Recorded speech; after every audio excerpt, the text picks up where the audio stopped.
Assalamualaikum dan salam sejahtera. Saya Najib Arif dan ini Niaga Awani. Jawatan Kuasa Dasar Monetary MPC Bank Negara Malaysia BNM dalam mesyuaratnya pada Khamis mengekalkan kadar dasar semalaman OPR pada 1.75%. Menurut Bank Pusat, MPC menyifatkan pendirian semasa dasar monetary adalah wajar dan akomodatif manakala langkah-langkah fiskal dan kewangan akan terus menyokong kegiatan ekonomi. BNM berkata ekonomi global terus pulih meskipun kegiatan ekonomi sederhana sedikit disebabkan oleh penularan semula COVID-19 yang didorong oleh varian Omicron. Trajektori pemulihan secara keseluruhan kekal pada landasannya. Inflasi kekal tinggi dalam banyak ekonomi disebabkan oleh faktor penawaran dan permintaan. Pada masa hadapan, katanya lebih banyak negara akan beralih kepada pengurusan COVID-19 secara endemik lantas menyokong prospek pertumbuhan global. Bagaimanapun, perkembangan berhubung dengan konflik ketenteraan di Ukraine telah muncul sebagai risiko utama terhadap prospek pertumbuhan global dan perdagangan, harga komoditi dan keadaan pasaran kewangan. Prospek pertumbuhan global juga akan terus dipengaruhi oleh perkembangan berhubung COVID-19, risiko gangguan bekalan global yang berlanjutan dan ketidaktentuan pasaran kewangan yang ketara dalam keadaan berlakunya pelarasan dasar monetary oleh ekonomi utama. Mengulas lebih lanjut, BNM berkata walaupun dengan persekitaran yang mencabar, ekonomi Malaysia berkembang sebanyak 3.1% pada 2021.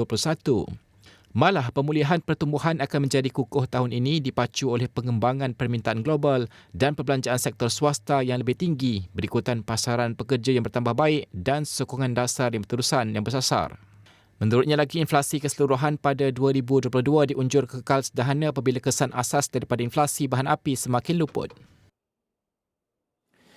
Seterusnya, CGS CIMB Research kekal dengan saranan overweight dengan pemulihan pendapatan pada 2022 dan 2023 yang disokong jangkaan pengembangan bersih daripada kenaikan kadar semalaman OPR. Selain itu, pemulihan juga disokong oleh penurunan peruntukan pemulihan pinjaman LLP. Firma itu berkata ia memilih Hong Leong Bank dan Public Bank kerana ia merupakan bank yang paling berdaya tahan terhadap risiko hutang yang timbul akibat COVID-19 serta RHB Bank kerana pendapatan mereka pada 2022 mendatang daripada penurunan dalam peruntukan pinjaman.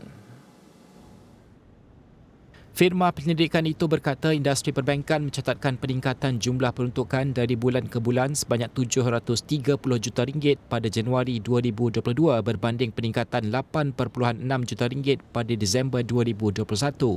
Peningkatan itu didorong oleh peruntukan tambahan untuk pinjaman terjejas baharu atau sedia ada dan firma itu tidak bimbang dengan perkara itu kerana nisbah aliran itu boleh dikurangkan pada masa akan datang jika rosot nilai kasar pinjaman atau GIL tidak bertambah.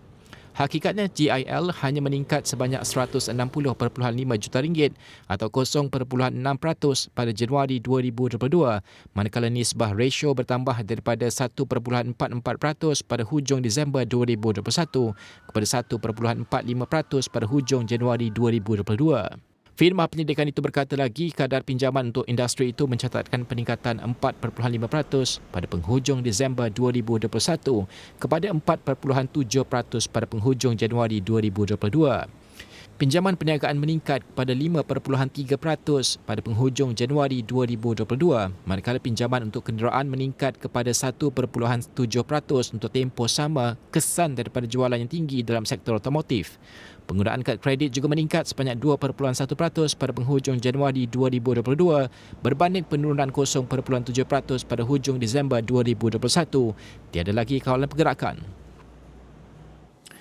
Jualan pengeluar kereta nasional Proton kembali pulih dengan peningkatan sebanyak 107% dengan jualan 9,225 unit domestik dan ekspor pada bulan lepas.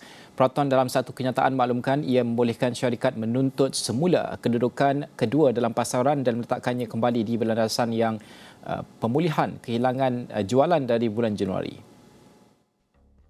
Jelasnya pegangan pasaran domestik Proton untuk bulan lepas dianggarkan pada 20.2%, manakala untuk 2 bulan pertama tahun ini pegangan pasaran terkumpul dianggarkan pada 15.9%. Bagi pasaran otomotif secara amnya, jumlah keseluruhan industri TIV bagi tahun ini dianggarkan meningkat sebanyak 11.4% berbanding 2 bulan pertama 2021. Dengan penyambungan pengeluaran secara sepenuhnya di Shah Alam dan Tanjung Malim, terdapat peningkatan ketara dalam jumlah jualan Proton secara keseluruhan keseluruhan. Peraton Saga mencapai 2,951 unit pada bulan lepas. Walaupun kurang daripada purata bulanan biasa, angka itu dijangka kembali ke tahap sebelumnya dalam beberapa bulan akan datang. Proton X50 dan X70 menutup tirai Februari dengan jualan sebanyak 3,002 dan 1,119 unit yang membolehkan kedua-duanya mengekalkan pegangan mereka di tempat pertama dalam segmen masing-masing. Sementara itu, Ketua Pegawai Eksekutif Proton Eda, Roslan Abdullah berkata keupayaan syarikat untuk mengeluarkan lebih banyak kereta merupakan punca utama bagi pemulihan jualan bulan lepas.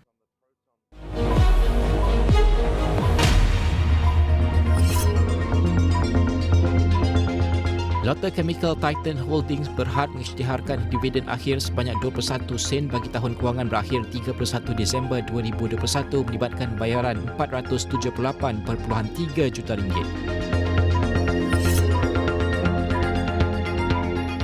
Syarikat kerjasama Capital A, Big Pay, melancarkan produk pinjaman peribadi pertama mereka yang menjadikan permohonan secara digital menggunakan aplikasi sepenuhnya bagi pelanggan yang berkelayakan.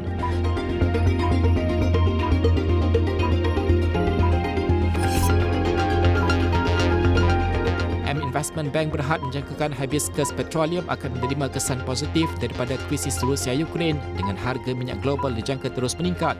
Laporan penuh di saluran 01 dan astro1.com serta dagangnews.com.